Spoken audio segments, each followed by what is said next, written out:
ગુજરાત થશે જળબંબાકાર. આગામી 7 દિવસ વરસશે ભારેથી અતિ ભારે વરસાદ. હવામાન વિભાગે કરી છે આગાહી.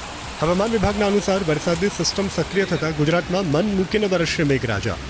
16 ઓગસ્ટથી જ દક્ષિણ ગુજરાત પાણી થશે, તો સૌરાષ્ટ્ર, કચ્છ, ઉત્તર અને મધ્ય ગુજરાતમાં પણ વરસશે મૂશળધાર વરસાદ. ગુજરાતમાં અત્યાર સુધી સિઝનનો 65% વરસાદ વરસી ચૂક્યો છે.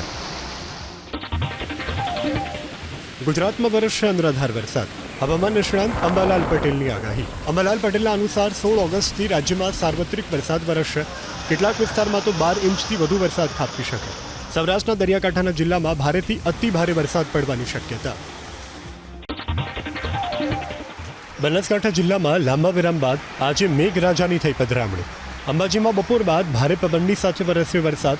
વરસાદના પગલે અસહ્ય ઉકળાટમાંથી લોકોને રાહત અનુભવાઈ. આ ઉપરાંત ધાનેરા તેમજ વાવ અને સુઈ ગામ તાલુકામાં વરસાદની હાજરી મળી હતી જોવા, જોકે નોંધપાત્ર વરસાદ નોંધાયો ન હતો. આ તરફ ખેડાના મહેમદાબાદ અને મહુદા વિસ્તારમાં પણ લાંબા સમય બાદ મેઘરાજાની થઈ એન્ટ્રી. ઉકળાટભર્યા વાતાવરણ વચ્ચે જોરદાર વરસાદી ઝાપટું વરસ્યું, જેના કારણે વાતાવરણમાં ઠંડક પ્રસરી ગઈ. અરવલ્લી જિલ્લો કે જ્યાં 15 દિવસના વિરામ બાદ ફરી જામ્યો વરસાદી માહોલ. આજે અરવલ્લીના મેઘરજમાં વરસ્યો સૌથી વધુ વરસાદ. અહીં અડધા કલાકમાં 1.5 ઇંચ વરસાદ વરસતા ઠેર ઠેર પાણી જ પાણીના દ્રશ્યો. મેઘરજનો આંબાવાડી વિસ્તાર 1.5 ઇંચ વરસાદમાં જ બેટમાં ફેરવાયો. અહીંની નવજીવન અને ગાયત્રી સોસાયટી વિસ્તારમાં કેડસમા પાણી ભરાયા. મોડાસા અને ભિલોડા તાલુકામાં પણ વરસ્યો વરસાદ. મોડાસા શામળાજી હાઈવે ઉપર ધોધમાર વરસાદમાં વિઝિબિલિટીમાં ઘટાડો થયો, જ્યારે ગાજણ, મરડિયા, ઇસરોલ પંથકમાં પણ હળવોથી મધ્યમ વરસાદ વરસ્યો. જ્યારે ભિલોડાના ધુલવાણી, મોહનપુર, નવા ભવનાથ ઉપરાંત તાલુકાના મરડિયા, જમાપુર, ગાજણ વિસ્તારમાં વરસાદી ઝાપટા વરસ્યા. લાંબા વિરામ બાદ વરસાદ વરસતા ખેડૂતોના મગફળી, મકાઈ સહિતના પાકને જીવતદાન મળશે. રાજકોટનું ગોંડલ, જ્યાં સાંજના સમયે વરસી પડ્યું જોરદાર વરસાદી ઝાપટું અને ચારે કોર થઈ ગયું પાણી. ગોંડલમાં સાંજના સમયે મોટી સંખ્યામાં લોકો મેળાની મજા માણવા ઉમટ્યા હતા.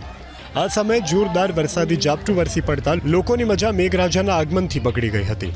વરસાદના પગલે મેળા ગ્રાઉન્ડ ઉપરાંત સંગ્રામજી હાઈસ્કૂલ સહિતના વિસ્તારોમાં પાણી ભરાઈ ગયા હતા. મેળા ગ્રાઉન્ડમાં પાણી ભરાતા વેપારીઓને નુકસાન થયું હતું.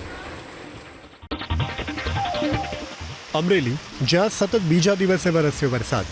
ધારી તથા ગીરકાંઠાના ગામમાં આજે ભારે પવન સાથે વરસાદ વરસ્યો, તો ધારીના દલખાણિયા ગામે તો ધોધમાર વરસાદથી ગામના રસ્તા પર નદીની જેમ વહેતા થયા પાણી. લાંબા વિરામ બાદ છેલ્લા 2 દિવસથી મેઘરાજાની પધરામણીથી ખેડૂતોને સુકાતા પાકને આંશિક જીવતદાન મળ્યું. આ તરફ જૂનાગઢ શહેર તથા તાલુકામાં પણ જામ્યો છે વરસાદી માહોલ. સાતમના બપોર બાદ હળવો વરસાદ નોંધાતા વાતાવરણમાં પ્રસરી ઠંડક. વરસાદના પગલે ગરમીથી લોકોને આંશિક રાહત મળી.